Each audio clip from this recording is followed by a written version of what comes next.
Jillian Ward at Eman Bacosa may pasilip sa kanilang taping. Eman at Jillian may ibang mundo, sulong-sulo ang isa't isa't.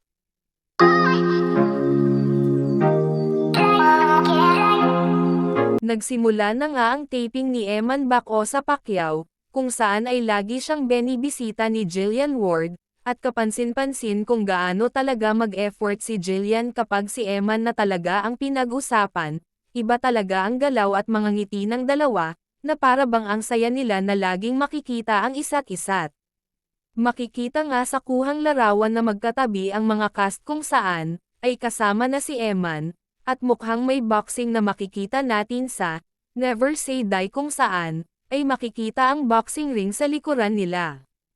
At hindi lang yan dahil makikita syempre ang ating inaabangan na Eman at Jillian, kung saan, ay may bagong TikTok dance na naman ang dalawa na ating aabangan, at kuha yan sa tent ni Eman, talaga namang hindi pinabayaan ni Jillian ang kanyang boyfriend.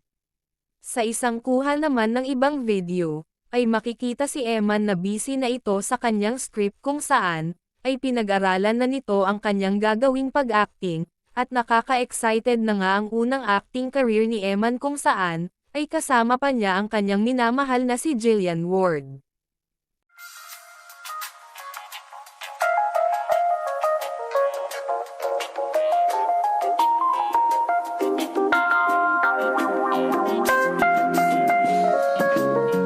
Love me, Matthew? I do.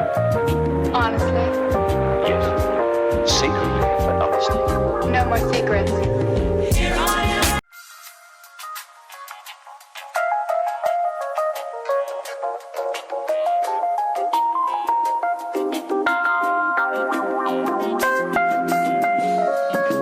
Do you love me, Matthew? I do. Honestly? Yes. Secretly, but honestly. No more secrets.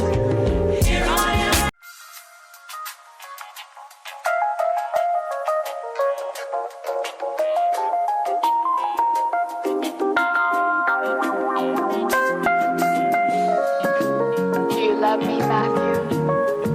I do. Honestly? Yes. Secretly, but honestly. No more secrets.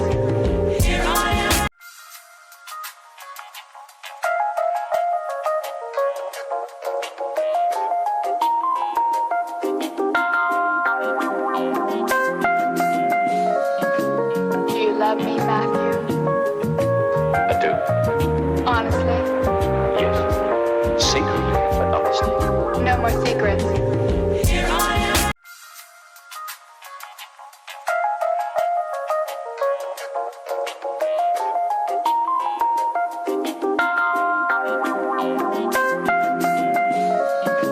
Do you love me, Matthew? I do. Honestly? Yes. Secretly, but honestly. No more secrets.